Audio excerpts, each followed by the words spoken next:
Welcome to Oh Brother, a podcast of three brothers trying to figure it all out, with your hosts Brandon, Collin, and Aaron. On this week's show, Alero of Theseus.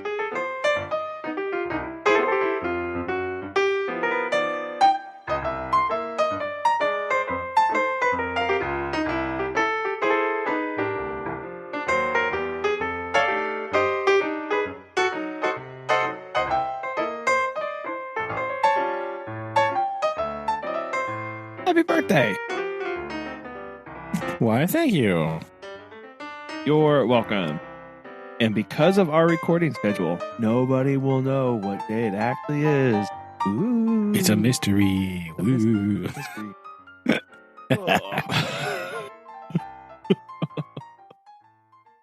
Oh. And has joined us. Hooray. Hooray. Ooh, I don't have anything to take notes. Boo. Just sat down, like talk. It's fine.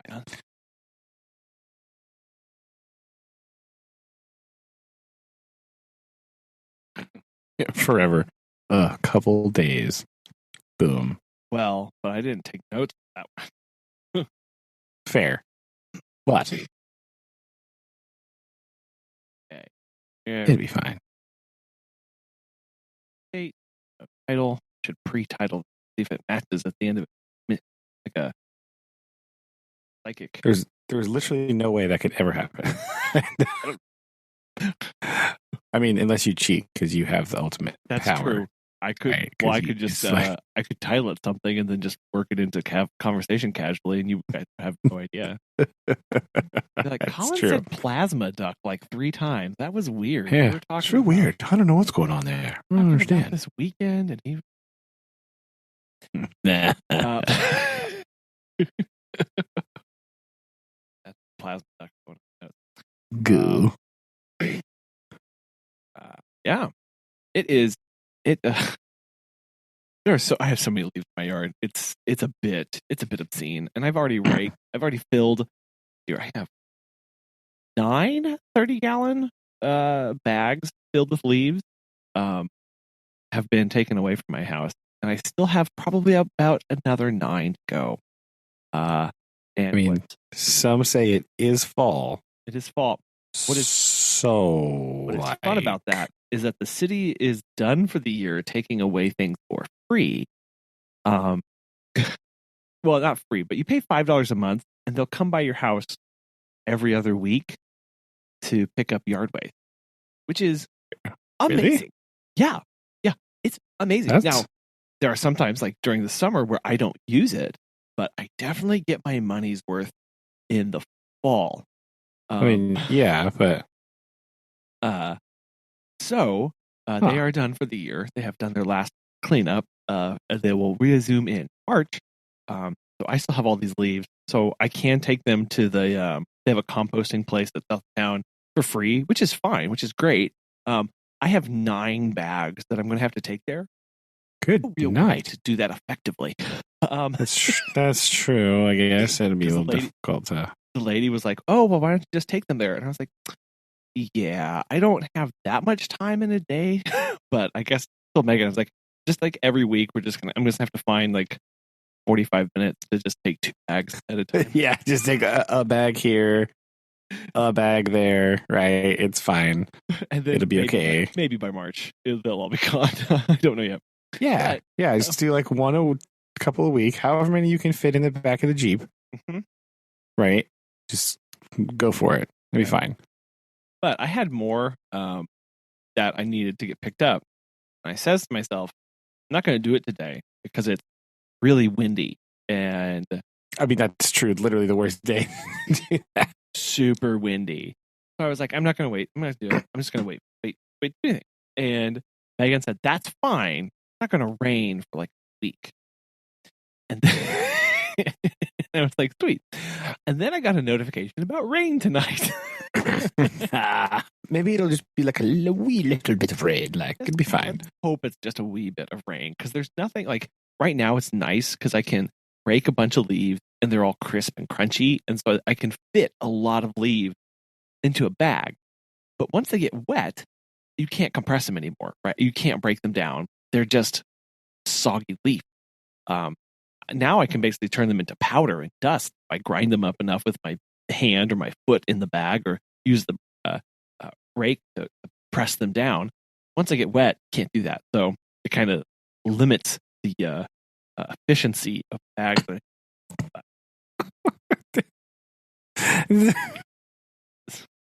You thought about this entirely too much. I'm just saying, this is ridiculous. You don't put this much thought into the yard waste and how you manage it most effectively. I don't. It's weird. I don't understand this. I don't have yard waste, so. Well, then I see all the people, not all the people, but I see people around who have those big, like, they're the zero turn with like the leaf capture things on the back, and I'm like, I don't need one of those. One of those would mow my yard in 13 seconds. That is true. It would be. I wonder. It would be nice to just have them like scoot around a little bit to suck up the leaves. That might.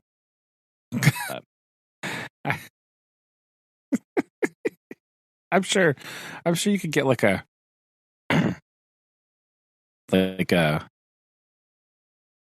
you know that. Okay, so here we go. New product invention time. You ready? So they make those things that you pull behind the tractor that are like just basically a sweep. Yeah, it looks like the street sweeper, and it just wings it into a bag. Dad had. You just need like, remember that? Yeah, you just need like a push one of those. Oh yeah, just a push version of sweep. Yeah. How do they make those? Push? I couldn't tell you, but I mean, logistically, it's sort of difficult to. It would be large, right? Because you have to push it in front of you. It'd have to be pretty wide. Yeah. Boom. Sorry, Brandon. There you go. It's been. I mean, I figured it had been. I just, I don't know how it would be literally possible for it to not do that. This is a lot more expensive than I thought. What? I mean, luxury yard items are very expensive. But when it comes to, what's a luxury? What's a luxury yard item are those ridiculous hand rakes? Have you seen these? I mean, I hate to break it to you, but every rake I've ever used is handheld. No. So I don't know. No. These are hand. Aaron, have you ever used a rake with anything other than your hand? I'm confused here. Help me out. I don't understand what Collin's talking about. I've seen those ones that go on like tractors that like you pull behind it, but like other than that, I have no idea what you're talking about. Like a hay rake, maybe? Yeah, pretty much. Check the super secret text channel. I don't even want to open this. No, they're like gloves that go over your hands, and but they're solid plastic, and they're leaf scooping. You've never seen these? This is without doubt the most ridiculous thing I've ever seen in my entire life. But look. What on earth? Can you imagine you went outside and you saw your neighbor with this on their hand? Listeners, it looks like a giant. Imagine you have like amphibian hands, right? You have like become a frog, right?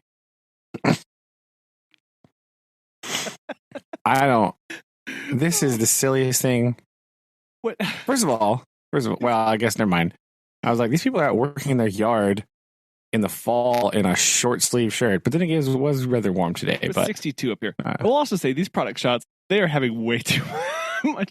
There's way too much smiling going on. That's true. I've never done yard work and smiled at the same time. These things that is never a thing that's happened. There'll be links to the show notes this one, obviously, but these are called Guard Ease Relief Leaf Scoops. Ergonomic large handheld rakes for fast leaf and lawn grass removal. Even though one of the product shots does show them scooping up children's toys. Look, I mean, when you have hands that are that big, you just scoop up everything, right? Oh my god! Just yes. Why? You'd be finding uses for these. This is point. horrid. Like, anyway, this right here, this product, is just. This is the reason why you see all those articles that are like lawns are stupid, right? That's basically right. This is what happens. This is why the lawn is the most watered crop in the United States. Do you know that? Do you know that? Get out of here. Yeah, it's really sad because I think about that. How much like there's a guy in Springfield that rewilded his front yard. He turned it into a native prairie. Yes, I want that guy's yard. Yeah, which he was like, which I watched this. He did a presentation about this, but he's like, I didn't tell the city I was going to do this, and I don't recommend you go that route. Because they were. It's fine. It's fine. They were less than pleased because he was having to do like controlled burns on his yard to get the grass to grow. It's okay. It's fine. And I for one am all for having yard that I don't like. Here's the thing: I don't like messy and overgrown yards. If you're going to do that, turn it into a prairie, turn it into a pollinator garden, do something else with it. Just letting it go, that bothers me. I'd rather it be useful for something other than just looking like junk. I'd like to see it is useful. Bugs live there. Habitat for snakes, right? Right. Except it's all still even when it gets overgrown, it's still all monocultured. It's the wrong grass, grasses, right? That's the problem. That's the problem. Is you've got to get those native prairie grasses in there, or get the forbs, get this again, make it useful, not just trash. So I've thought about. I like the ones that are like wildflowery, right? It's just like a whole bunch of flowers, and exactly. There you go. And I like our front yard. There's no grass there. It's basically like weeds with like tons of clover in the summer, which I absolutely love. I love seeing all the bees and all the pollinators out there in the clover. It makes me happy. And it also is like super low maintenance because I don't know if you know this, but clover doesn't ever get like tall. Yeah, it grows to a height. It is done, and it I really like it. Now, like if you look at the one next door, who's all like manicured, like bright green and lush and like carpet, you're like, oh, that looks different. I like our. Anyway, this has been a long talk with one person who has a yard and two people who don't. So, but you're right. You're right. The sorry, I'll go back into this. The early European style of yard, the manicured yard that was developed around that time, right? It's it's annoying how much that has stuck around and how little and how just like unproductive it is. And not that everything has to be productive in the sense of making things, because I'm all for just like setting land aside and not touching it, right? And just having it there to exist and be beautiful. It is something though to think, like you said, Brandon, like it's the most watered crop in the world. What happens if they just planted some tomatoes there? Like why is that so bad? Why can't we have tomatoes planted in your front yard? That wouldn't that be nice? Like everyone complains about not having a garden. Lawn. Yeah, but tomatoes don't look nice, right? Tomato plants are hideous. Yeah, I know. Right? They're just like a weird vine. You know what I mean? Like, so I personally don't understand the yard like fascination. I don't know. I've never understood that. It confuses me greatly. I don't know. I don't know why it's a thing that people obsess with and like freak out over. I don't get it. It's one of the many things that people do that I just go, what? Why? Why are you doing that? Yeah. Yeah. Now, in my defense, I will just say the reason I do pick up the leaves and I rake them. Yeah, I don't use a leaf blower, and I don't have any machines doing it. I'm raking it by hand.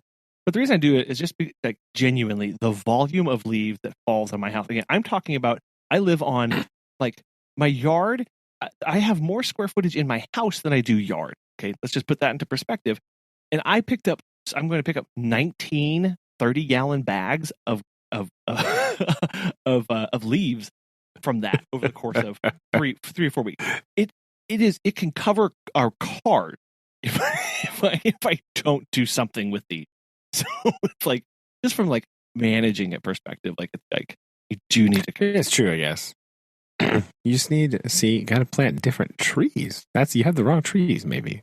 I will tell that to the 70-year-old sycamore next door. I'll let it know. Yeah, darn you, sycamore. What are you doing? What are you doing being so big? With your giant leaves of doom, right? Get out of here. But we did plant bur oak out front. So, little tiny twig stick thing. Right. I planted that and I was like, well, someone will have fun with that in 100 years, but whatever. It'll be a tree eventually. It's eventually, fine. Yeah. That's what we're going for here. But I was thinking about that with the. the tree's the long game, right? That's not. You can't be. No. Unless you're those crazy people that like transplant. Like, I'm just gonna transplant this 75-foot oak into my yard. Like, what? Yeah. No. Yeah. What are you doing? That'd be too much. That's way too much.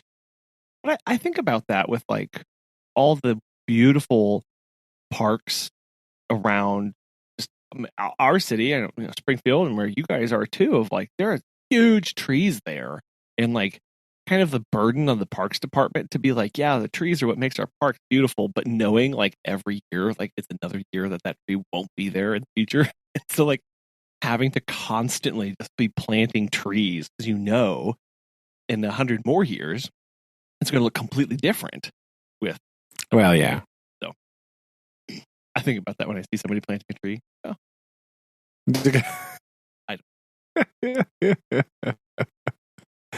I like it.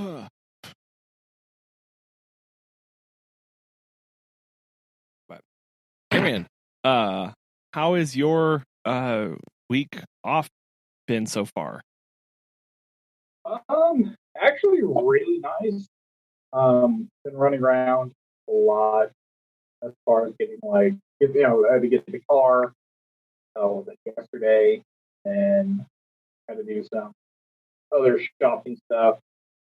Thought I would get a chance to sleep a little bit more, but that didn't happen. So it's been nice to actually get time to work on things, relax, clean the house desperately. It needed to get clean, and nothing really too fancy. Definitely talking with Collin and field work. I've been learning how to do like the baseball field and stuff like that at my school since I'm be coaching that, and so having to do not lawn maintenance, but like, I bet I can mow that, and then like, this is actual like an Oklahoma field that needs all of this different kind of lawn care, and I wonder if the city will let me burn off half this grass. So that's kind of what I've been contending with. Other than that, I can't really complain. Nice. You did get your car picked up. That's good. Yes, thankfully. Nice. Do we know what was wrong with it this time? Yeah. Alternator. Oh no. So it was kind of a twofer. I was actually on my way to get the oil change anyway, but I had miscalculated how much oil I had in it.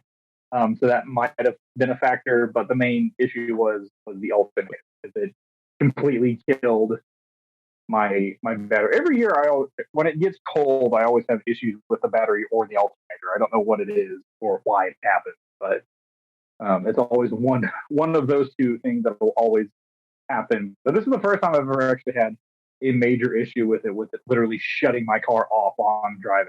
So, well, yeah, that means it's just gone all the way dead because it's just draining only battery. So, good thing it's fixed though. That should be good. This is annoying that you've had to fix everything like at the same time. Yeah, it's pretty much we're looking at vehicles more hastily this time because this is I've almost, not me entirely, rebuilt the entire engine, but there's been something major done for this vehicle. I pretty much rebuilt this car from the ground up, unfortunately. So you're saying it's the Alero of Theseus? Yes. Something like that, yeah. So you're just following in your dad's footsteps of just completely rebuilding. Rebuilding. I mean, at this point, you have a new car, so I don't know why you're trying to replace it. I mean, well, so because Mimi took such great immaculate care of it, and then I tried to replicate the same thing, and it's like time to break. So, yeah, but how? I mean, it is getting up there, right? It's a 2000. Oh yeah, 4. Oh, okay. 2004. Yeah. Like 179,000 or something like that on it. Oh yeah, man, that's pretty good. So, not bad. And hopefully, you can get her out there and make it so you can find something new and exciting.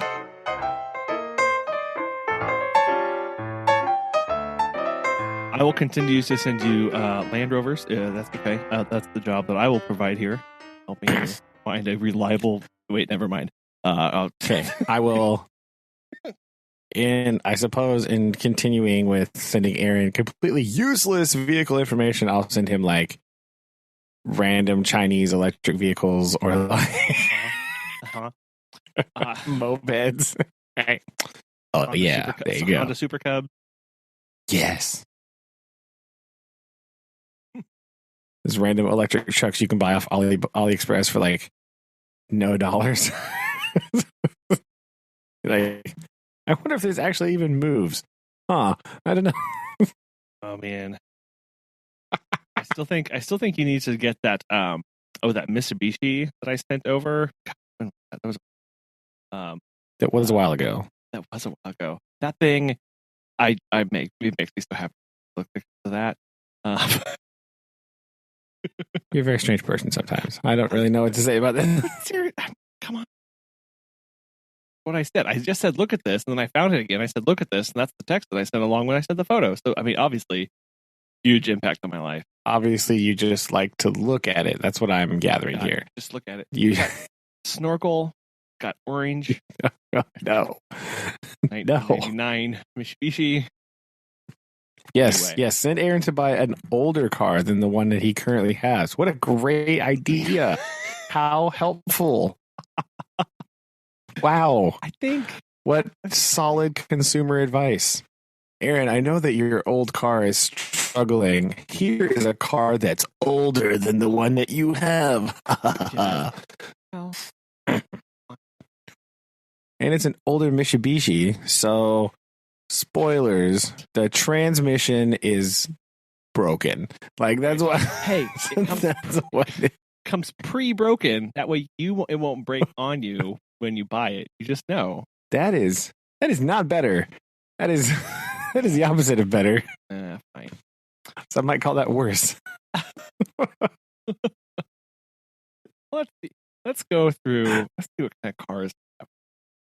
Oh no, Aaron! I'm sorry. This is about to be Collin being unhelpful for X number of minutes. No, here's. Be like, Aaron, here's the 1978 Dodge van. It's beautiful. It's brown and also brown and orange. So here's a 2015 Nissan Leaf for you, and the Volkswagen Passat, what? Volvo XC90,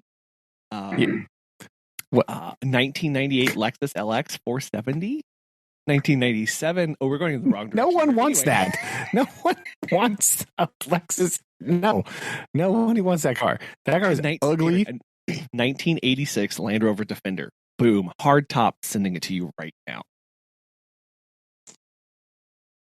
What? This is the kind of consumer advice that you really can't get anywhere else. Yeah. Not that you want this consumer advice. The worst consumer advice ever. Yes. What about gas prices currently unstable? I know. A 1986 Land Rover. How about perfect? How about a 2016 Fiat? 4 miles a gallon. Fiat 500e. It's the all-electric version of the 500. Oh no! Okay, no, Aaron, seriously, you have to. I don't think any of us can fit in a Fiat 500. No, I can't. I just have it saved. It's sold. I'm sorry, but you need to find this. It's a 1989 Mitsubishi Montero. That's disgusting. But it's all adventure modded out. It's got like a snorkel. And who on earth put a snorkel on a Montero? Who did that? No. That is the most aspirational, ridiculous thing. That person never even drove it through a mud puddle. Right? They're just like, hey, snorkels are cool. Oh, it makes. And then they like, where is that car? Where is it listed? Where do they live? It's in Springfield. Yeah. Should tell you a lot. You know what? You don't need in Springfield, Missouri? A snorkel. Right, but you drive it to places where you do need a snorkel. Oh. Like, I guess somewhere close to Springfield in the springtime. I guess we do have some serious flooding issues over there. But see? Okay, even better. Maybe that's what it is. Their driveway just like floods and they're like, I know. Snorkel. I'm not going to include. I mean, these are. Oh man, this keeps getting better. I am so happy we had this conversation, Aaron. I'm very upset that there are now like 75 text messages on my phone of just like the world's ugliest cars. Like I don't understand. No, 1960 Land Rover Series 2 with 30,000 original miles on it, $26,000. Boom, daily driver. Gotcha. 26. Yeah, it's got the. You can buy a brand new Ford Maverick for that money. Yeah, but it's not a 1960 Land Rover. Yeah, but it is a brand new Ford Maverick electric hybridized pickup thing that is actually really cool. Well, whatever. And it's like, Aaron, let me know. You can get like the massive option package for like that much money. Well, anyway, Aaron, let me know if you would want to see any saved Lexus LXs 470s, 570s, or Toyota 4Runners within a 500-mile radius. I was wondering if Megan had turned off your what's the word? Declined your internet privileges for the day. Just looking up. I think she might have. Right. Oh no, I can't save any more cars. What will I spend my time doing? Here's just gonna cut them out of magazines. Old school. I know. I'm sure Facebook is like desperately trying to pick up an algorithm to send me cars to look at, and it's just like so confused because it's like, oh, here's also a 2015 Tesla Model P85D, and right next to the 1960 Land Rover Series 2. So I think this is good. This is choice. If you need help, no, I'm. Okay. No, what is that? This is the silliest thing ever. What is going on? I can't. Collin, please stop. Collin, please stop. But in all seriousness, I will actually send you the legitimate car that you need. And you need this. You need a just buy a Honda Accord. That's basically what I've learned. There you go. In all of my searching, it was like, oh, I really need something that's like 4 doors with a lot of room that is super like mega reliable and is kind of fun to drive. Like, why aren't you buying a Honda Accord already? Well, that's this one's in red, so it's kind of sporty. Oh, now in red. Now in there you red. go. Oh my gosh, weird thing. There's so many used car markets are awful and terrible these days. Also weird. Man, we moved from yard talk to car talk. Oh no. The number of cars for sale in town, like immediately in my search radius, that have a salvage title is immense. It's huge, and I don't know if that's weird. Why did they do that? No, like the number of cars where I'm like, oh wow, like that's nice. Like I would buy a 2016 Honda Accord or whatever for that price, and then it's like salvage title, salvage title, salvage title, salvage title. And I know salvage title means everything from like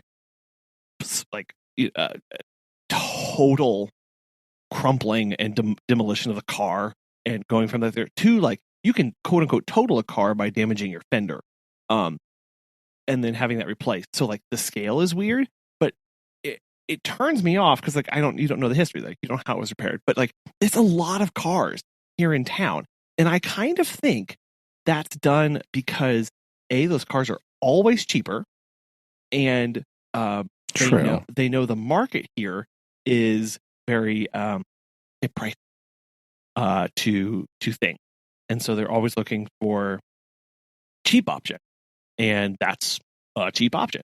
But it's shocking, and I've been looking at cars here for a very long time, and they're everywhere in the market. It's insane. That is very strange. I can't really think of a reason why that would be, right? Like that seems like a weird thing to just have a whole lot of, right? Like I don't fully understand the goings on here. I don't think. Now, what that could mean is that the demand for cars is so massive. But again, it was even like this like a year ago. But like the demand for cars is just so big that it's worth their time to fix those damages. Now that's what I was thinking. Like, or there are people that are, because the market is so like there is such a demand that maybe there are people who are like buying cars that are quote salvage titles and just like repairing them and selling them, right? That could be the thing too. Like it's worth it to do that right now because there is a demand for them. Whereas other times it maybe wouldn't do that because it wouldn't be able to get enough money out of it to justify all that work. Mm-hmm. I don't know. It's just weird, and it's always something to keep in mind. So, Aaron, I don't know if you need do you need a 2021 Massey Ferguson 5711 global mid-range tractor? I don't. I think you're just making up words right now. Well, I think so too. Some of these don't even exist. I'm just making up names. Just putting words together. No, it's a thing. I promise. Yeah. Always check the title. Make sure it's clean. If you look at the car and you're like, wow, that price looks really good for those mileage, probably because very very damaged at one point. Mm-hmm. Fair enough.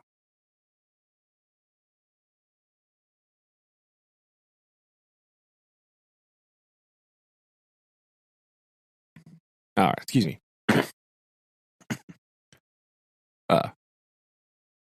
So, done anything else this week exciting, Collin, other than apparently just scour Facebook Marketplace for everything with wheels attached in some way, shape, or form? It's a very tasteful collection, I will have you No. Yes. It's a collection. I don't know. It is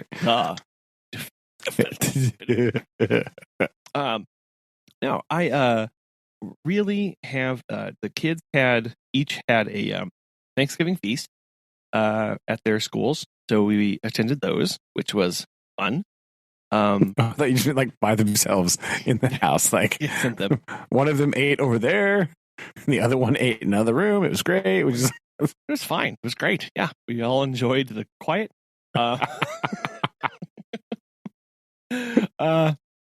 And the of course, whenever I say, and we had to go to a feast, I'm reminded of the sentence from The Grinch Stole Christmas, was feast on who pudding and rare who roast feast, something the Grinch couldn't stand at least. Feast, feast, feast, feast. So I had to say that a lot of time between Monday and now, because we went to 2 feasts. The kids got kind of tired of that by the end of it, which is fine. I can my job. I can imagine that they would do that.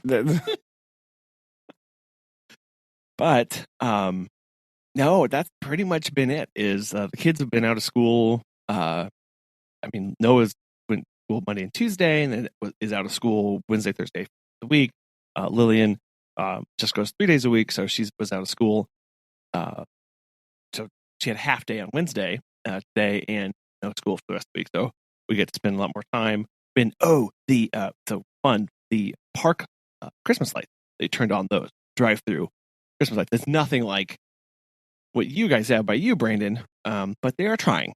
It's true. Ours should be on. Yeah, ours should be on soon too. Then so officially, they don't turn on until Black Friday, but they have to be testing them and running them each night and looking for things. And it's literally 13 seconds from our house on a car, so we pretty much go every night. Just scope it out, you know. But so that's fun. I enjoy it, and I cannot rave enough about the parks department here in town, and the amount of work that they have done just in the last 3 years has just been immense. It's been a lot. They've really poured a lot into all the parks, a lot of renovations, improvements, and it definitely also shows in the Christmas lights. And that to me is a very good sign for the health of a city when something like the parks department is able to do the amount of work that they're able to do. To do anything, right? Like, to buy anything, to grow their workforce, to do new events, to like that. That's really good, because that's kind of one of those like, why do we need XYZ, right, for the parks department? Like, they're pretty underfunded chronically a lot of times. And I'm sure, obviously they would say, well, we could use more money. Every department would want more money. But whatever they're doing with the money that they have has been really good. And I really, really appreciate that. Because again, that tells you, like, overall, budgets are healthy because they're able to spend money on new Christmas lights and invest in new seating areas and platforms, things like that. So it's a reminder every year this time of year. I'm like, oh yay, more things. Yeah, they did a thing. Yay. Yeah. How the real question though is, how many wise men do they have at their major scenes? That's the important question. Interestingly, none. There are no. No nativity. The wrong answer. No. They spent their money to buy a massive. Oh my gosh! It's like a reindeer. No, they've got several new ones this year. Have a brand new Christmas tree, and one of them is like an elf with a list that flashes between naughty or nice, and then. Nice. Yeah. I think one of the churches here in town does come up and in December set up a nativity thing. And I'll have to count the wise. Because you guys famously, yes, have 4 is the correct answer. 4, which it makes me so happy. I love it so much. It's my favorite thing about an alternate ending for sure. It's the best. It's the only appropriate answer for how many. So very soon I'll be going to see the famous 4 wisemen display. Yeah. No, I'm always wondering, like, is this did they get the 4 horsemen confused with the wisemen and somebody just like ordered an extra one, or I don't really know. Well, because one of them is a duplicate, right? I think they were just like, I think people were donating money to the display and they just like bought another thing and then they were like, oh no. Sometimes they try to like hide it, but they like still put it out, which is hilarious. Like they still put it out there. That's Boom. What makes me really happy. But they like move it to the other side or like put it like behind the shepherd, right? Like, yeah, that tells me that the first year it was a total accident because they probably have a backup 1 or 2 in case something happens. So the first year that they put it out didn't mean to, but it created so much buzz and it kind of became endeared. I hope, this is my hope. This is my backstory that I have for this, and that the people in the parks department just continue to set it out because it's funny and kind of an inside joke with everybody in town.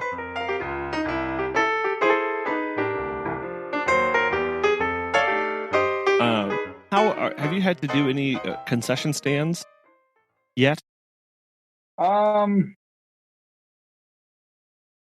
Let's see here. So we had the junior high tournament about a week or 2 ago, and I guess still 3 weeks ago. I don't know. And to raise money for 6th grade stuff, so that wasn't too bad.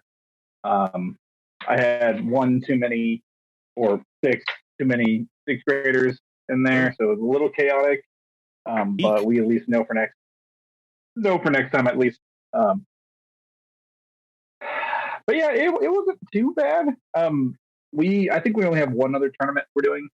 But the other games that we will be doing are boys and girls, just high school games. So there's only 2 games instead of like the 12 or whatever that we had that lasted all day.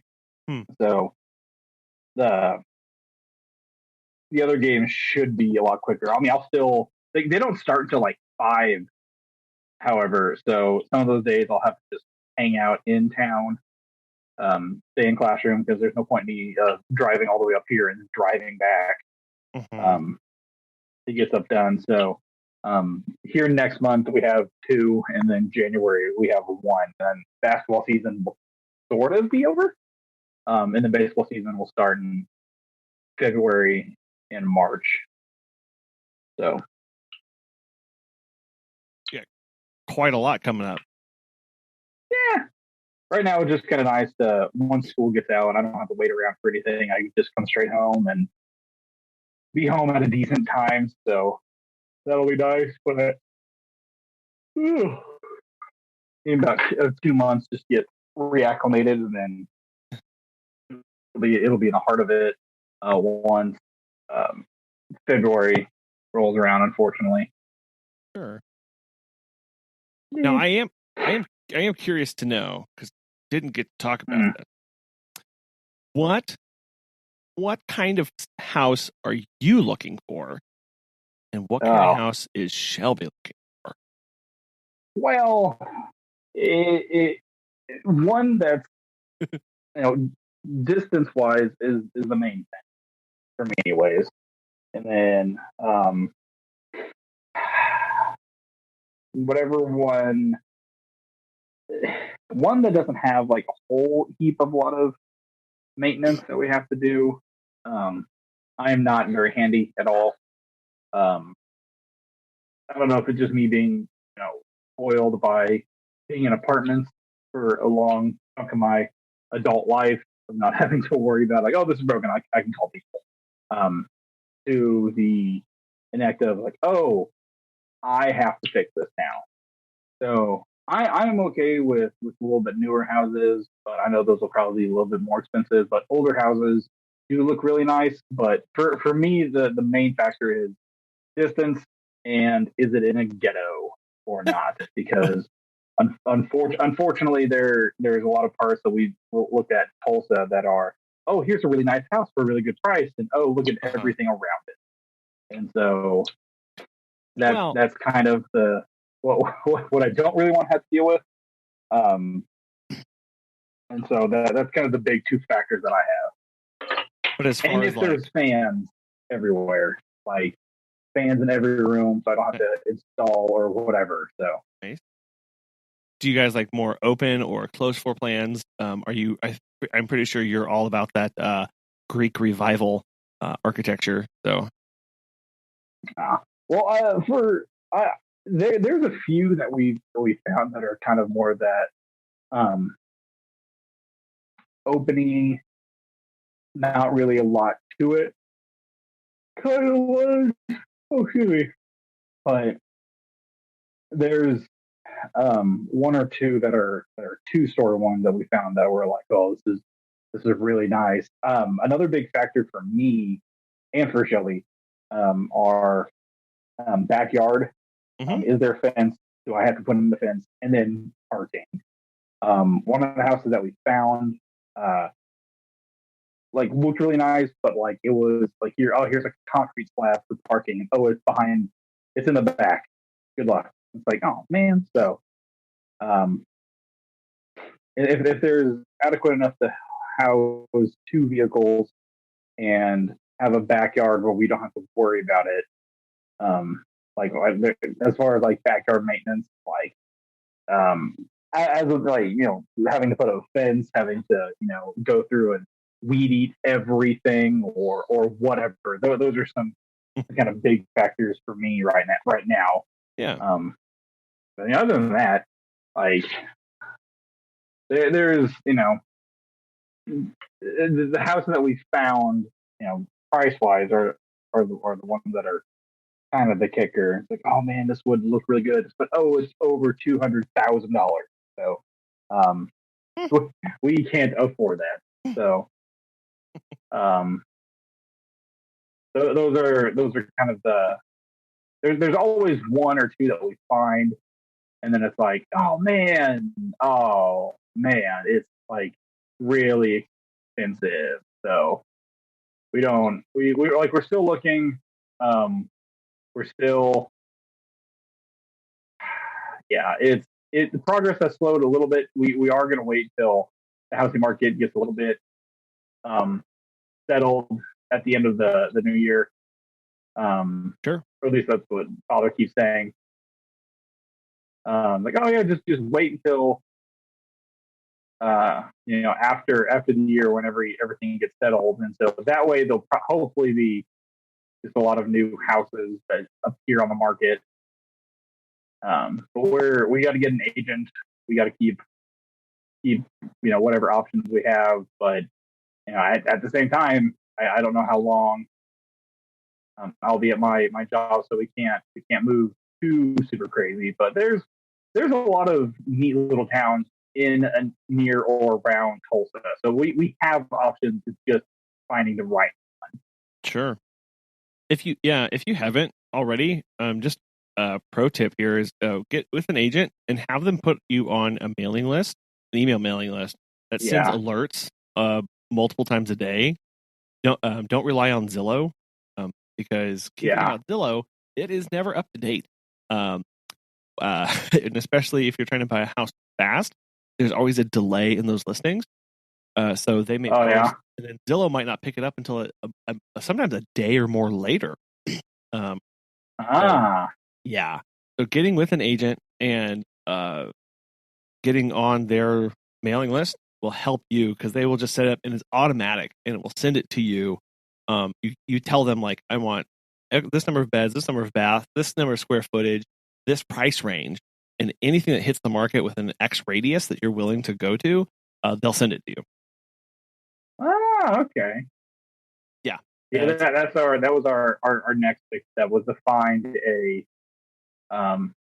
realtor and be like, hey, please help us, because everyone that we talked to was like, get a realtor, make them work for their money. They will help you out tremendously. And we're like, oh, okay, yeah. And then we just never do. So, but again, that's kind of, waiting around for the market to shift and hopefully see what other new things pop up. So, and also, pro tip: no matter how good the realtor, you will tell them your budget, and they will raise it by about 15 to 20% for the house search, which is dangerous, because then you're always looking at houses that are more expensive. Because this happened to us. We were said, oh, we want this to be in our price range. And she literally basically just added 25% on above to capture some of those just in case. Right. And it was like, no, if you send me anything above this price range, I'm not even going to look at it, because you just find yourself kind of like stair stepping your way up to like, oh, well, that one was really nice. Then you just find yourself looking at $14 million mansions. And you're like, well, this has gone awry. Yeah.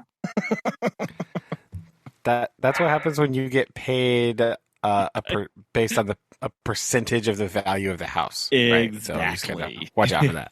Exactly. Yeah. Once you set that budget, even though you're pre-approved for a certain amount, never buy a house for that pre-approval rate, because that is way too much. You want to back that off by about 25 or more percent. And that's your actual budget, and figure out what that price is for your mortgage. And then just say no to anything immediately that's over that, because you'll just end up getting raked. So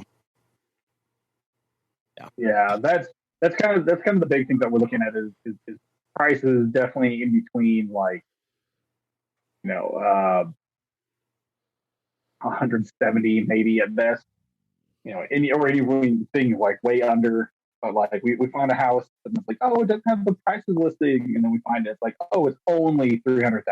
Oh, cool, sweet. So yeah, we're slowly. It's been a learning curve, but we're slowly getting there. Yeah. I'll tell you, Megan and I were pre-approved for like $220,000, and the house we bought was $133,000. So it was like, no, not even getting anywhere close to that. Nice. Oh, so sorry, Brandon, you came back in the middle of we moved from yard talk to car talk to house talk, and we kind of missed out on the wisemen talk. And no worries, it's all good. My internet just decided to turn off. Right, like clouds. It does that randomly. So far, it has avoided doing it on recording day, which is good. But so it just caught me today. It's like, and out. Clicks, bloop bloop. But I don't want to do that. I want to. Right. Yeah. So yeah. Anyway, no worries. Okay. I just am perfectly happy to still live in an apartment. Like I don't really want a house. I don't know. There's part of me that's just like, nah. I like it here. I don't have to do with anything. Well, especially since you guys partly like manage and oversee some of the stuff too. Like that's true too, but that also helped a lot. But yeah, I just don't really have a desire. I don't know. That's another one of the things that other people really like and like want to do, that I'm just like, nah. I'm good. I don't. Well, for me, I know one of the things when we bought this, people were like, now you can do whatever you want because it's yours. To which I responded, that is one of the most terrifying statements anyone could ever make. Well, again, that just seems like a weird thing. Like, why would that? I don't understand why that would be the driving force behind. Like, I understand there's other reasons why people want houses, and I completely, like, it makes sense to me, right? I know why people like that, and everybody needs their own thing, and everybody's situation is different, and they want different things, and blah blah. So that, like, I understand that is a thing that people like, but if the only driving force of buying a house is now I can do whatever I want to the house. That's weird.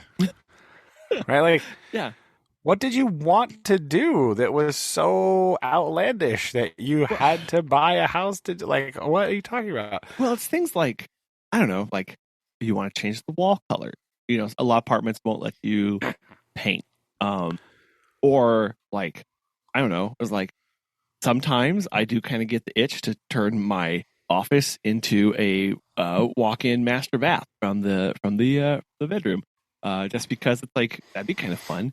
But then it's like also, this is mine and I'm paying money on it. I don't want to ruin it or break something so so wonderfully that it can't be undone and actually begin to devalue the house. Right. So it's this like, it's like I'm so. Oh, that's true. I'm genuinely and truthfully utterly terrified to touch or modify anything in the house in any major way other than like replacing appliances and redoing the floor. It's like I'm terrified to paint because I'm like I don't know, like I just like don't.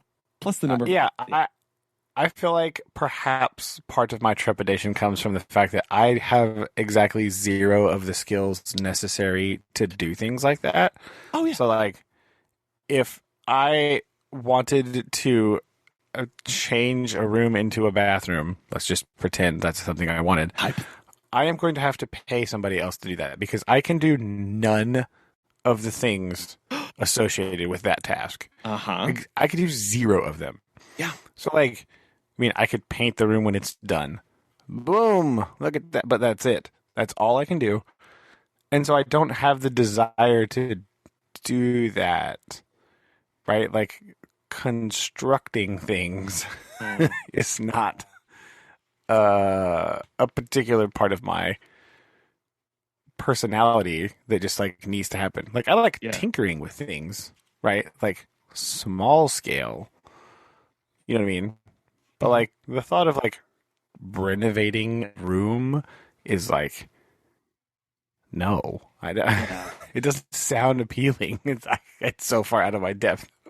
Yeah, same, and that's what keeps me back from a lot of those big things of like, yeah, if I wanted to do that, like, sure, that would theoretically increase the value of the house because it's an extra bathroom.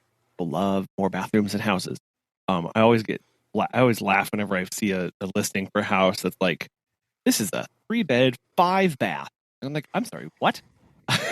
Like, what? Why? But it's like, in order for me to do that, a lot of baths. I would have to spend like $15,000. I'm just throwing that out there to do the total reno. And I'm like, why? I don't want to do that. That's not worth it to me to have that. So I'll just keep on living the way this is, and it's fine. Yeah. I think also a part of me hears amounts of money like that and goes, no, like, I don't want anything to do with anything that costs that much money. No, thank you. Just obscene the amount of things that are like, oh, this broke. Well, how many zeros should I add to this? Or like, we were in a weird phase where it's like everything cost $1,000 to fix, and now it's like, oh, you want to look at painting something? We'll just start adding with it. That's $2,000. And it's like, no, wait, no, stop. Anyway, back. Yeah, that doesn't sound very exciting at all. So there are things like that come up, but like, yeah, I do enjoy it. So two things that I would do if like money were no object. I think I would genuinely, I would take, because the office shares a wall with our bedroom, and I would blow out that wall and I would turn the office into the master ensuite. Then I would go downstairs into the basement, into the coal chute. I would remove the coal, and I would in the coal bin, and I would take that coal bin, because the coal bin is almost the same size. It's actually larger than my office. Now I would renovate the coal bin to make that my office in the basement. And that sounds like something that is more feasible to be able to do. Right? Yeah. Like, you can shovel coal. That's fine. You got it. I can wash, right? And I'm not looking to insulate anything. The one tricky part is that it would require a chilly office, but it'd be a little cold, but I like that. But secondly, it would require quite a bit of electrical work, because there are no outlets in the basement. So it would be figuring out how to do that. Yep. I'm out. Can't do that. Nope. Exactly. No, exactly. So at that point, like, never mind. Add an outlet. No, thank you. Coal-powered generator. There you go. No, shovel the coal in there. I've got at least a day's supply. I don't know. A day's supply of heat and electricity. After that, done. Pack it up. I do think that'd be kind of cool because I don't know, the bin, like it's just wood slats, and it has a door that so I think it's kind of cool. But Megan says it's very hilarious. And if then I would actually go up into the attic and create a third story in the attic because I have the space in the attic to create a third story. And it'll be just like a room up there to have. That's insane. I know. You have one place that's way too cold and one room that's way too hot all the time. See, and I could just migrate between the two depending on the season. Put a pipe between it, right? You get some convection, right, where it brings. Actually, the base of the I can do that because the base of the fireplace sits where it catches all the ash. Sits in the basement, and so I could just clean all that out and just literally create a or I'm going to die of black lung. I don't know. Yes, I think it might be it. Well, he had his office, but it wasn't quite the same after that. He had consumption, like he somehow contracted a 1920s disease. It was so weird. I don't really understand what's going on. A disease from when his house was built. It's all fitting, right? Yes. Come back to get him. Oh man. That's a fun thing. Yeah, many crickets. But yeah. I don't think anybody's ever called consumption fun. That's not what's happened. Are you done destroying things now? Have you guys officially moved on from that that part of your Yeah, we gotta move on from there. We're done with our earthquake thing. So that means we have the odd predicament of we had to finish up our last little bit of things on Monday and Tuesday. And then I was like, all right, guys, so here's what this means. When you come back from this, we have to start reviewing for a little quiz over this section. Right. Oh no. So, now it'll be like, we'll do like a study guide and a thing. So it'll be like a whole actual thing. It's like you need to realize that you will have a quiz in your future when you come back. So just be ready. Know that that's happening. Try not to forget literally everything while you're gone. Yeah. So they'll do that. And then, so yeah, that was a weird, again, having it Monday. I'm so jealous of Aaron right now. It's the bum. Oh yeah, I get a whole week off. Just trying to do stuff on like Monday and Tuesday that is like mildly constructive. It's just impossible, right? Like, sure. Yeah, when you're staring down the barrel at a break immediately. You have 5 days off, and then like you got to come back and like try to do more stuff. It's like, oh yeah, well, stuff. Ta-da. Mm-hmm. So that'll be in there. I have been practicing my cuneiform writing because that will be something that we do soon. So I found some clay, some like Pleistocene stuff, Pleistocene, whatever. I was just saying, probably that's not Pleistocene. An epoch of time, right? It's a geologic time. Pleistocene stuff, and I made some little squared off some popsicle sticks, right? Like you do.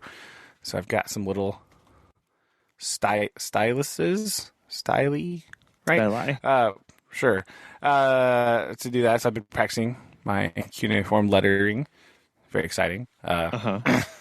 So do some of that with the kids. It'll be fun times. whenever I do that. So that'll be one of the things that we do when we come back. We also have to do laws. Ooh. The law, like the Hammurabi Code stuff, they love that. That's their favorite. Because they all end with, shall be put to death. And like, wait, what? Why? Yeah, it was intense. Yeah, man. Not messing around. Like, so. We're going to do some of that. Some Mesopotamia things to finish up, and then, good times. Everyone loves Mesopotamia things. As well documented on this podcast. As well documented. So yeah, this is kind of it. Trying to figure out, like, this week was weird. It's like, what can I actually do with these 2 days? Mm-hmm. That will not just be a complete waste of time. So, yeah.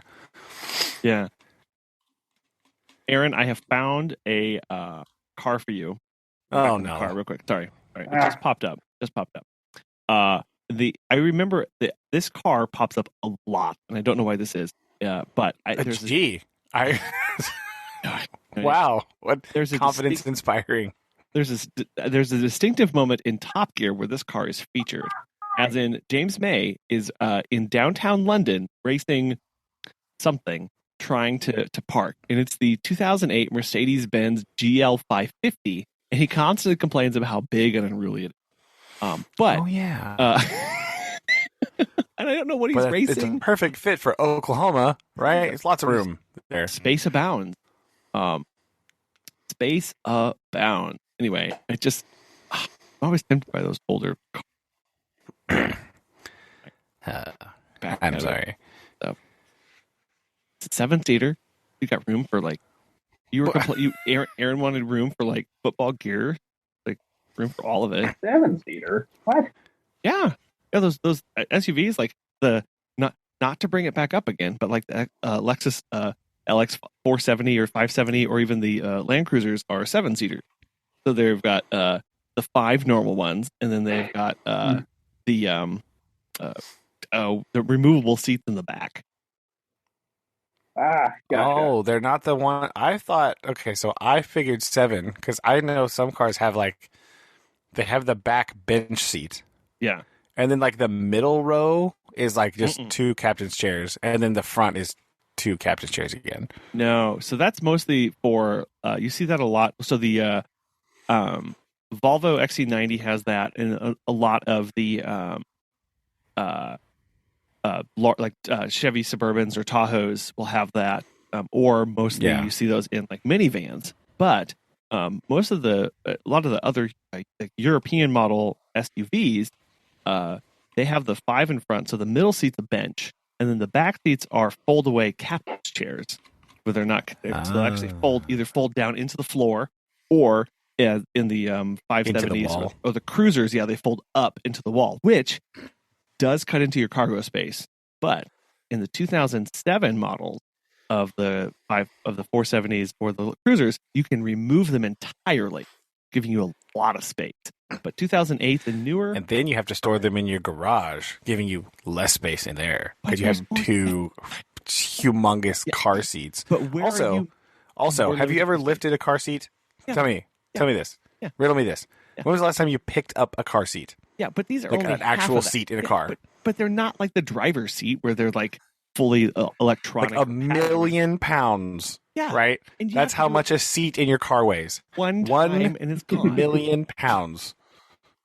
You want to be lifting 2 of those out and then putting them somewhere in your garage where you just have like 2 random seats outside of your car. Now, here's a problem, right? Now you have 2 seats in your garage. You have 2 seats that potentially are going to get eaten by something. Mouse, your cat lays on them, dog chews it up. And now you have a seat that is more ruined than the rest of the interior of your car. I think actually it'd probably be more, but then so then you leave them in the back and you never use them, and so they are these like pristine back seats, and the rest of your seat car crash. So it's going to happen one or the other. Aaron, don't buy a car with too many seats that you don't need, or it'll just be weird. Aaron's sitting here going, "I'm going to buy a truck. Please stop talking." That's true. We all know that's the answer. So I don't even know. There's a neat little Explorer that we were looking at. decent highway mileage. It's not as gigantic as a truck because a small truck is super expensive. A large truck is even more expensive. It's true. And so, I mean, yes, it is a toss between an F-150. Yes. But there's a little Ford Explorer that we saw, and it's like, oh, this is actually not terrible. So, actually, we all know Aaron has been looking at all the new Broncos that came out. We know he's a Bronco enthusiast. We know Ford just came back out with the Broncos. When I look at them, it's like, why are you not square? You're not square enough. Can I take the top off? No. Get out. Well, not only. I was like, oh, decent gas mileage. Oh, hard pass. Right. Like, oh, this is ridiculous. No, thank you. Yeah. So I've more than 8 miles a gallon. Get out of here. Same. Like they look cool, but it's just one of those things that's like I would never buy for myself. No matter like if I had all the money in the world, and like I look at it, I'm just like, not for me. You say that, but in 2 years when they're cheaper, you're gonna be like, where? Yeah. If they ever get below, 12,000, then we'll talk.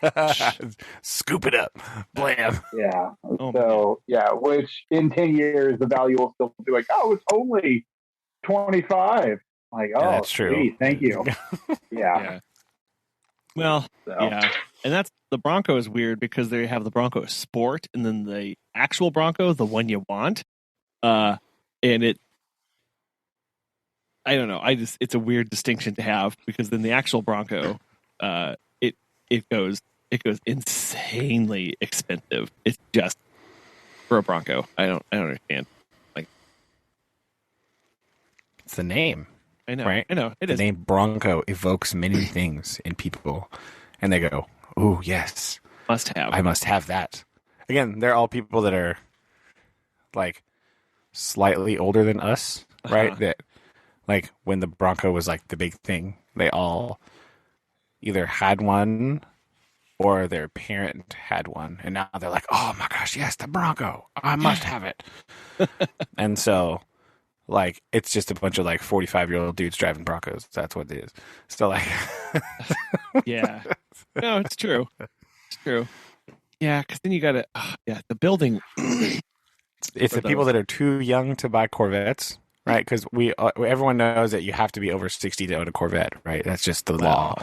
And then, like, all the people younger than that are right in the right age range to be like, yes, a Bronco. Perfect. That's exactly what I want. Yeah. You got to get 4-door. Yeah, anyway, I don't never go and build a price. That's bad. Fight. Anyway.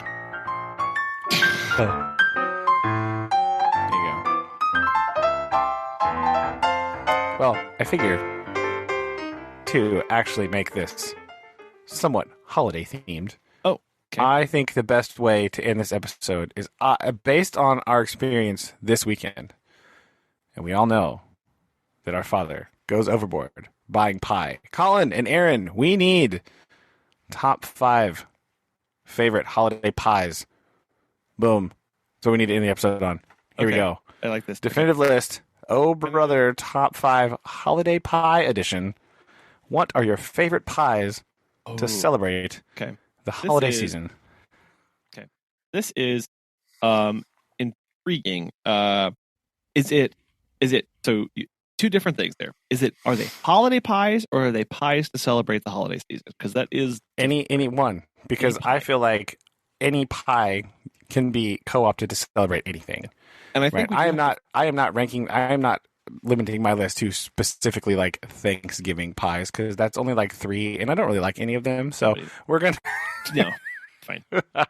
I do think we must also state that the reason this is also a big deal is because you are a pie aficionado as opposed to something like cake or that assortment or desserts. That's true. I think my favorite. Yeah, I don't like cake as well. Now, again, if someone says, "Hey, Brandon, do you want to eat this cake?" I'm going to say yes. Obviously, that's the right answer. There's very few circumstances where I would not do that. But I like pie better, right? It's my favorite. I like it more. So I want to hear top 5 favorite pies, just in general, right? Because again, there's no rules with Thanksgiving, right? I am a firm believer. I am very anti-traditional Thanksgiving fare. Okay, I don't like turkey. I don't like stuffing. I like green bean casserole. Blah, right? So I feel that if you are celebrating, you can eat whatever pie you want. You don't have to be told that it has to be a certain type of pie for a certain type of season. Eat whatever pie makes you happy, because the holidays are about being happy.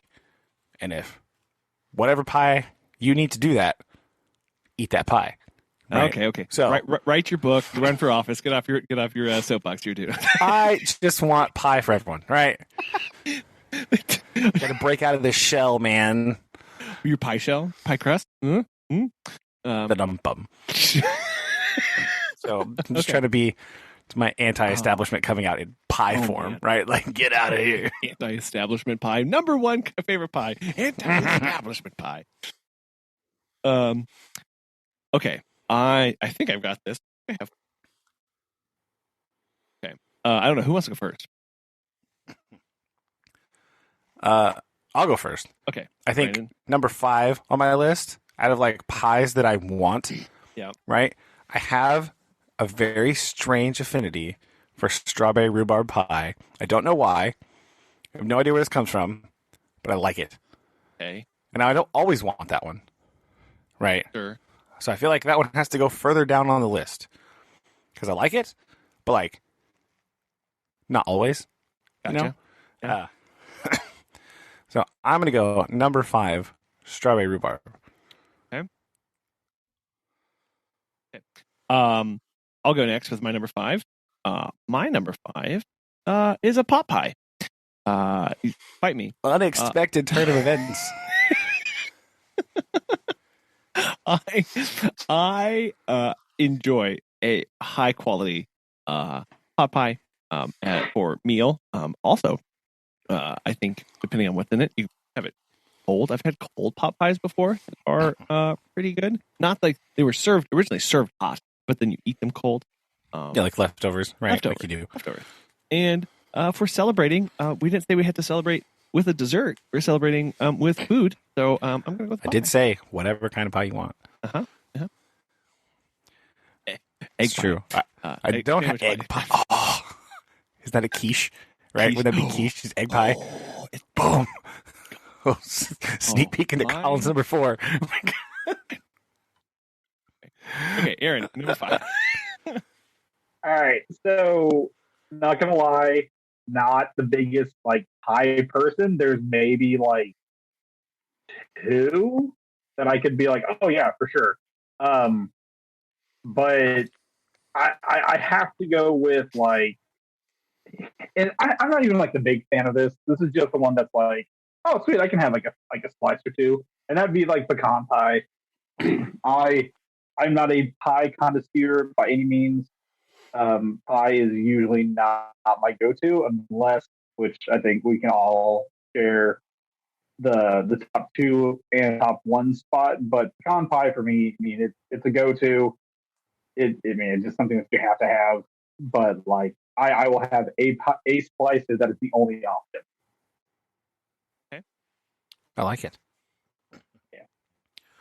All right, so number 4. I think another 4. We're gonna go with a slight dark horse pie here.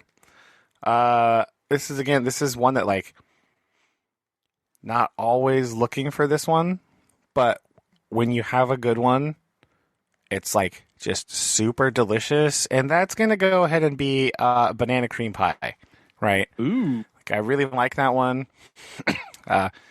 It's like you don't come across it just super often.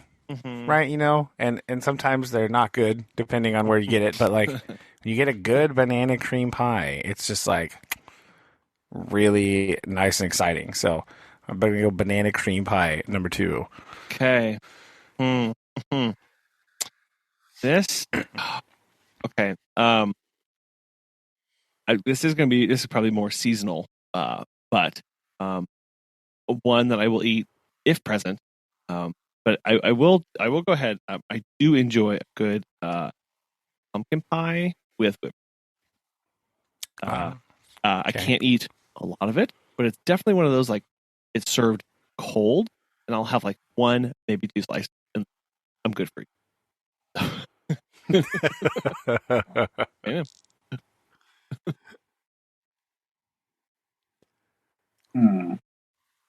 I'm trying to come up with the number 4, and I honestly couldn't think of that many. Let's see here. Hold on. Scroll. Yes, I need help listing pies. I don't know what other options there are. I'd like the 3 that I like. Hey, it's all right. You just got to get one more filler pie. What? Cranberry. Wow. Pie? Cranberry pie? Yeah. Cranberry or like any berry pie of some sort. Just because like it's dessert, it's sweet. Go to seasonal or not, your choice. But a very, very good pie. But yeah. Thank you. any of those kind. Is it because I couldn't think of another one? Possibly, but it's okay. It's one of those ones where, like, if you go somewhere, it's like, oh, you got cranberry pie? Oh, yeah, you can have it fine. So you go for it if you can or if you want to, and you can't really complain unless you accidentally grab Megan the wrong slice of pie. But that's just not here nor there. Okay. The mixed berry. Okay. The meme that will not die. Oh, he was so happy about that. You could tell on her face. I could tell she was pleased as punch, right? She was so happy. Yes. Are you gonna, so we're gonna wait and see if Collin puts mixed berry on his list. We're gonna. No, I would be murdered in my sleep. Come on, it'll be fine. I'm having trouble with my number 3 here because I'm trying to decide where to put this one. I don't really know. I kind of want to put it here. I'm going to go ahead and put... Yeah, you know what? I'm just going to go here. I'm going to throw my fruit pie in right here at number 3. This is just how I'm feeling today, right? List subject to change, obviously. But I think I'm going to go ahead and throw in the cherry pie right here. Okay. Right? Classic fruit. Aaron got me thinking about fruit pie, right? I'm like, oh, yes. Mm-hmm. Nice fruit pie. I think cherry pie. I really like cherry pie. Susan does not. I don't really know why, but she's not a big fan. But I like a nice cherry pie every once in a while. So I think that's a good one. Yeah. To throw in at number 3. It's kind of a nice middle of the road pie. Yeah. For the number 3 on my pie list. Interesting, because I had a very similar tactic, although it's not going with cherry pie, and I'm doing a slight variation here. Not on cherry pie, but on apple pie. Not apple pie, but apple crumble pie. Oh. Because I like that twist. I think just normal apple pie gets a bit boring. And again, there's a lot of crust. Because apples aren't as, for me, they're not as exciting as like a cherry or whatever. But add the crumble on top. As we all know, the streusel is what makes the muffin. So that is true. So too, it makes the pie. Crumble that makes the pie. And it's, you don't see a lot of apple crumble pies. They're mostly just straight up traditional apple pies, which I will still eat, but I will definitely prefer an apple crumble over those. So apple crumble from my number 3. Light man. Getting tough. How do you feel about... I don't want to jump the gun here. Oh. Well, go hold it. Aaron, let's hear Aaron's first, and then I have a question. Oh, well, I was going to go with the cherry crumble pie because I'm looking at a picture of it right now. Like, oh, okay. Yeah, I can do that. Okay. Or, yeah, I mean, like, same thing with the berries. Like, just the mixture of like sweet and like just solid taste, like that to me, that's good. So wait. So you're going with the cherry crumble? Yeah, for me. Okay. For number 3, or whatever. or whatever we're on. I don't know. I have follow-up question for Collin. Collin, Aaron, you can chime in too. Where do you stand on the phenomenon of putting cheese atop your apple pie? I've never tried this. Is it cheddar cheese? I haven't either because it looks so distressing. No, it is quite disturbing. And when I say quite, I mean like to the utmost disturbing. Where I can't, I don't understand it. It really, really upsets me. And I don't think I'll ever be able to bring myself to do that. I don't understand. It's something. There's things that people do that I don't understand or don't get or will never do. Put cheese on my pie.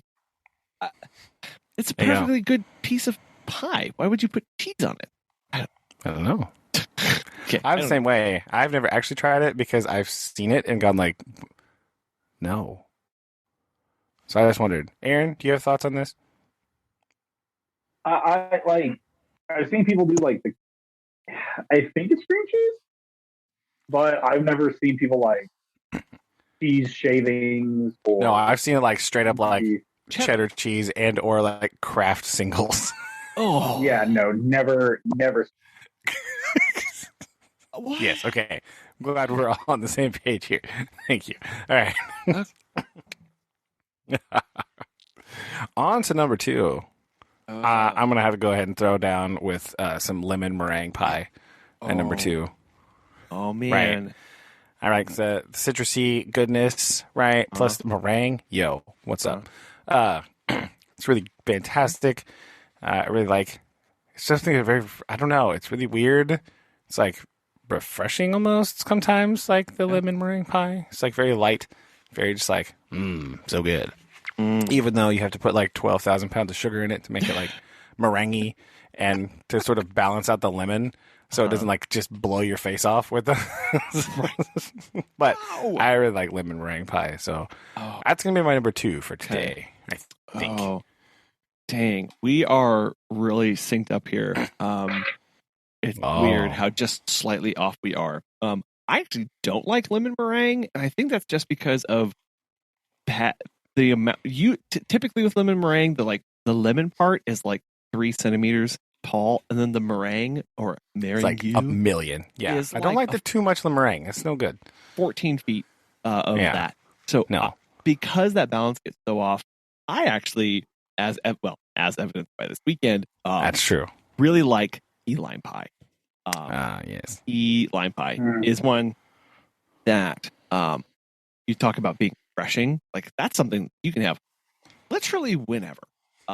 True. Whenever you want to have key lime pie.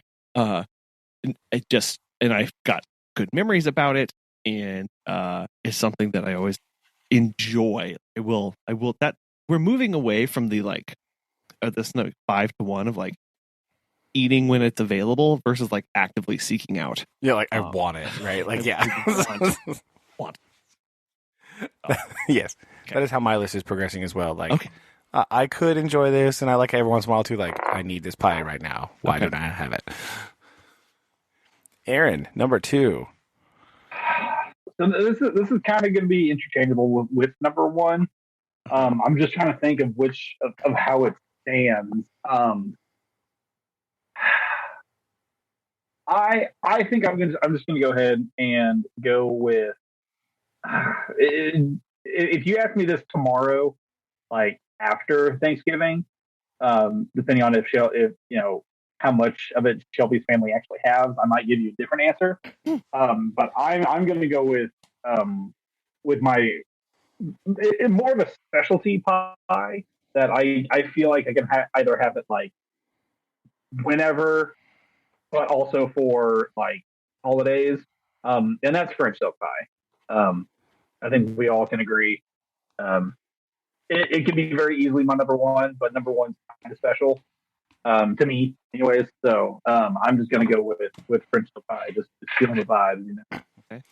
Once again, I can go along with that vibe so well that my number 1 is actually going to be French silk chocolate pie. It's literally my favorite. I like it so much. I don't know why. I just really enjoy the chocolatey goodness of the French silk pie. It's my favorite. I love it so much. I had some today, actually. So that's how good. As evidenced by by every single one of Brandon's birthdays for the past, I don't know, all of the years. Yeah, I don't like cake. I want pie for my birthday, man. That's what I want. I want French chocolate pie for my birthday. That is my favorite. So that is, it's definitely my number one on the list. Definitely. The rest of the list, pretty subject to change. That one's pretty solid, concrete. Cement at the top. But I agree with Aaron, right? The rest of the list, subject to change, as always, right? But this is my firm number one, like, of all time. It's my favorite pie. So there we go. There's mine. Damn. This one, okay, so my number one is one that is not very common, and but every single time that it is available, I will get it. I will absolutely get it. And it merges my love of peanut butter and chocolate. Yes, I am talking about peanut butter pie. Oh man, that is a rare beast. You're right. It's like you never find it except for like weird like church cookouts where like somebody makes one with a Jello recipe or something. Yeah, like, it's not like a high flute pie. It's not one that you get at like most restaurants unless it's like a weird roadside diner, like a diner. Yeah, it's a very dinery. It's very dinery food. But my goodness, like I love peanut butter so much, and I love chocolate. And so anytime we can put those together in like a pie, and what I'm also realizing is like it also has the same consistency as like a French silk pie. So it's kind of all in that same realm too, where it's like a not a mousse, but it's like the whip. Anyway, yes, it's one of those where it's like if that's on the menu, I will. Okay, all right, and Aaron, number one. All right, so this one's probably a classic all around. When you think of America, you think of this pie. This is also kind of like the pie that, like if you can make it homemade, and if you can do like a little like the zigzaggy like frosting on top, like it automatically is amazing. I'm talking about apple pie. It's also the only pie that I can actually eat like with ice cream. I mean, it has to be like hot, like the cold and hot mixture. Shelby made some like homemade like a month or two ago, and it was so good. Every event that I go to, and if it's like a party or if like there's some sort of event and people like oh yeah, we got desserts, my first question is always going to be what kind of pies do you have? And if they say like oh we got pumpkin, I'm like nah. Like, oh we got boysenberry, caramel, and I'm like nah. And I'm like oh hey but we got apple, and I'm like all right bet I'm done. Like I'm already sold. You don't need to you sell me anymore. It's always my go-to. It's also my go-to at McDonald's whenever the McFlurry machine is broken and they have those little like apple pie little slide thingies. Yeah. So that is always my go-to because it's just like man, I can eat it year round. It's one of those pies where like people are like, oh, what are you eating? You're like, oh, I'm eating pumpkin. Like, oh, that's gross.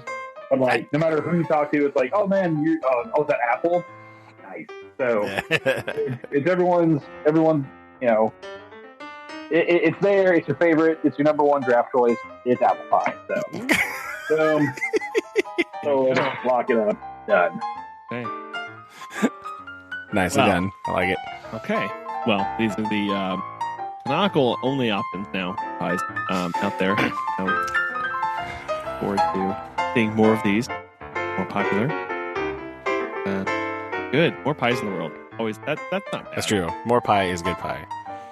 I would vote for you if you were in on the platform for more pies. All right, I'd get behind that. All right, bring it out. Pies. 24 ticket coming up. Yes. All right. So, listeners, let us know your favorite pies. Right? Do you love huckleberry pie? Are you a blueberry enthusiast? Right? Or others that may or may not have made this list, right? Let us know. Yeah. There's a contact form, obrotherpodcast.com. There's a little over on the right side. There's a little contact form. and let us know what your thoughts are there. Throw it on the Instagram, right? Pie survey. Boom. Okay. Got him. I do pie survey. Okay. Perfect. Oh, well. You guys have a good rest of your night. You too. Okay. Love you. Love you too. Bye.